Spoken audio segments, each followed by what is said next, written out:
ঠিক নয়। আপনি যদি ভাগে কুরবানি দিতে চান এটি জায়েজ আছে, এবং একটি উটে বা মহিষে বা গরুতে আপনি সর্বোচ্চ 7টি ভাগে কুরবানি দিতে পারবেন ইনশাআল্লাহ। এ ব্যাপারে সহিহ মুসলিমের একটি হাদিসকে আমরা এখানে উল্লেখ করতে চাই।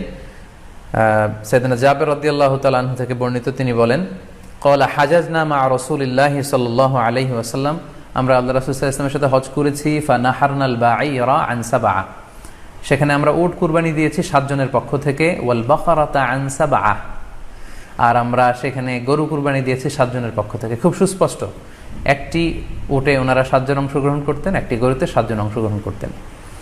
তো এই হাদিসের আলোকে অনেকে বলে থাকেন যে এটি হজের সময়, সফরের সময়, কিন্তু মুকিম অবস্থায় 7 ভাগে দেয়া যায় না। আসলে এই কথাটিও ঠিক নয়, কারণ সুনানে আবু দাউদের আরেকটি হাদিসে এসেছে যেখানে আল্লাহ রাসূল সাল্লাল্লাহু আলাইহি ওয়াসাল্লাম সুস্পষ্ট বলেছেন, সেখানে হজ বা কোনো সফরের উল্লেখ নেই। সেটা হচ্ছে জেনারেল স্টেটমেন্ট, অর্থাৎ আল বাকারাতু আন সাবআ, গরুতে